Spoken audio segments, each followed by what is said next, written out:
Hello दोस्तों, welcome back to our channel. और आज इस वीडियो में हम लोग बात करेंगे, जैसा कि आपने थंबनेल देखा है अभी, ये पूरा वीडियो बीएसएनएल के ऊपर होने वाला है और ये उन लोगों के लिए बहुत इंपॉर्टेंट है जो लोग अपना सिम अभी जियो से, एयरटेल से या वोडाफोन से बीएसएनएल में पोर्ट करना चाहते हैं। तो वीडियो को अंत तक देखिएगा, आपको सारी चीज़ें समझ में आ जाएगी कि आपको क्या अपना सिम बीएसएनएल में पोर्ट करना चाहिए या नहीं चाहिए। मैं अपना इस वीडियो के अंदर एक्सपीरियंस भी बताऊंगा, क्योंकि काफ़ी लोगों के वीडियो मैंने जब देखे तो मुझे भी लगा कि एक बार मुझे अपना जो सिम है वो पोर्ट कराना चाहिए। तो मैंने जब पोर्टिंग किया वो जियो से लेके मैंने बीएसएनएल में किया था, वो एक्सपीरियंस भी आपके साथ शेयर करूंगा। साथ में जो नेगेटिव और पॉजिटिव जो व्यू है अपना बीएसएनएल को लेके, दोनों चीज़ें आपको बताने वाला हूँ। तो देखिए क्या हुआ कि मैंने अपना सिम जो है वो पोर्ट कराया। रीज़न क्या था पोर्ट कराने का, कि देखिए महंगा था इसलिए पोर्ट नहीं कराया मैंने, आपको सही जानकारी मिल सके इसलिए मैंने पोर्ट करा के देखा, पूरी जर्नी को समझा और क्या थी वो जर्नी, चलिए बात करते हैं। तो अभी फ्राइडे की नाइट को जो है मेरा जियो का सिम बंद हो गया और बीएसएनएल का जो था वो सिम चालू हो गया। तो अकॉर्डिंग टू रूल क्या होता है कि बीएसएनएल वाले आपसे 250 रुपये लेते हैं पोर्ट करने के नाम के, और शायद आपको 1.5 महीने का उसके अंदर वैलिडिटी देते हैं। अब मैं शायद वर्ड क्यों यूज कर रहा हूँ उसका आपको आगे बताऊंगा।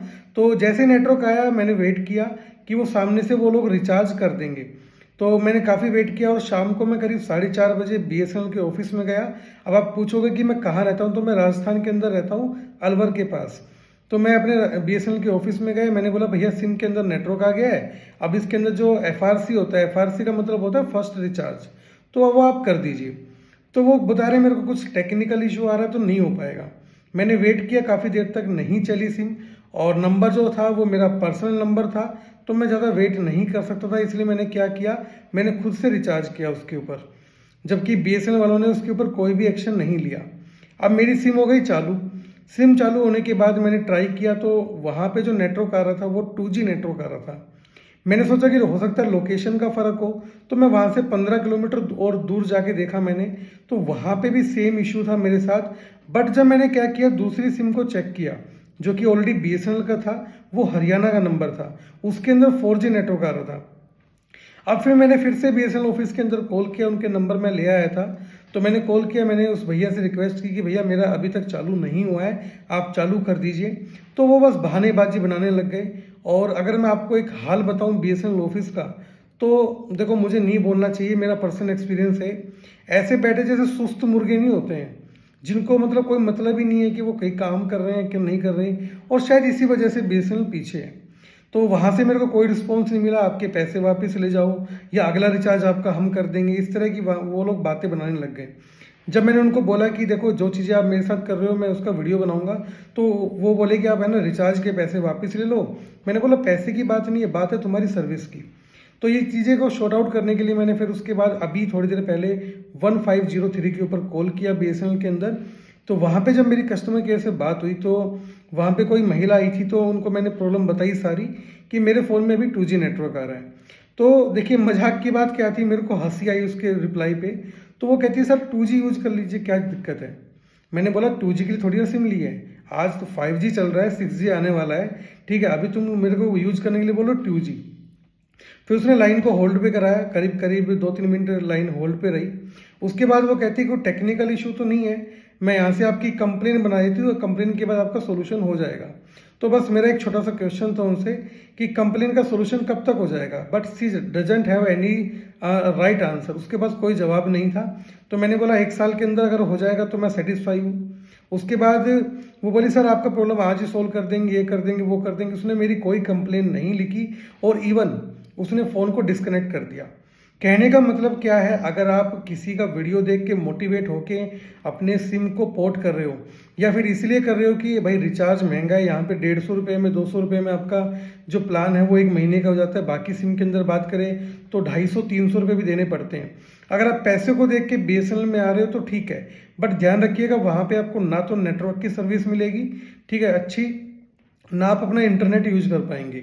अगर आप सिर्फ कीपैड वाला फ़ोन यूज करते हो तो मेरे हिसाब से आपको बीएसएनएल में जाना चाहिए, डेफिनेटली जाना चाहिए। लेकिन अगर आप एक एंड्रॉयड या आईफोन या जो हम बोलेंगे स्मार्टफोन रखते हो तो मेरे हिसाब से बीएसएनएल आप लोगों के लिए नहीं है। अब देखिए मैं अपना कुछ पर्सनल भी यहाँ पे ऐड करना चाहूँगा जो आपको जानना बहुत इंपॉर्टेंट है।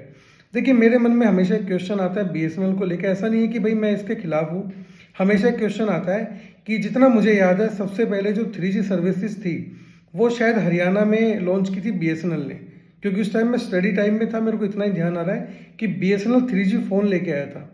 आज भी BSNL 3G के ऊपर बैठा है, जो अदर टेलीकॉम कंपनीज हैं वो 5G तक पहुंच गई है, इवन 6G की भी तैयारी कर रही है। तो ऐसा क्यों हो रहा है?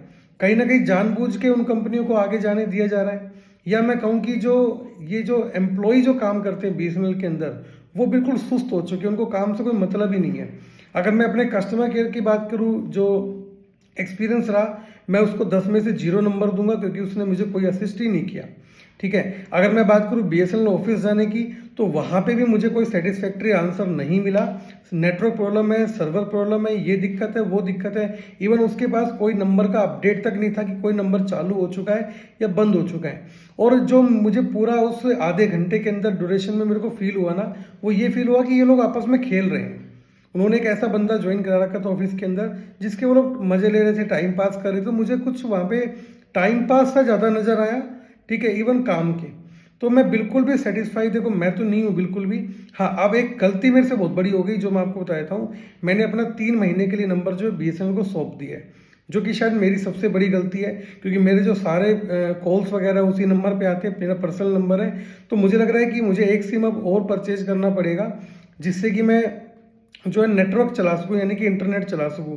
क्योंकि भाई 2G, वो तो उन्होंने तो बोल दिया क्लियर कर कि 2G में आप चलाइए, 2G चलेगा। तो देखिए, मैं आपको बस एक यहाँ पे एक ही चीज़ बोलना चाहूँगा कि अगर आप किसी के बहकावे में आके BSNL में जा रहे हो तो भाई मत जाओ। कीपैड फ़ोन है, चले जाओ, मैं खुद कह रहा हूँ। लेकिन अगर आप नेट यूज़ करना चाहते हो तो बिल्कुल भी इसके अंदर आपको जाने की ज़रूरत नहीं है। इससे बेटर है कि आप जिस भी ऑपरेटर के साथ अभी बने हुए हो उसके साथ बने रहे।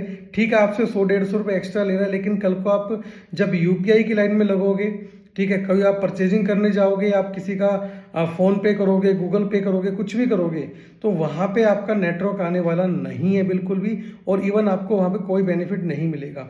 चलिए मैं आपको दिखा भी देता हूँ कि मैं ऑलरेडी एक सिम जो है BSNL का यूज कर रहा हूँ।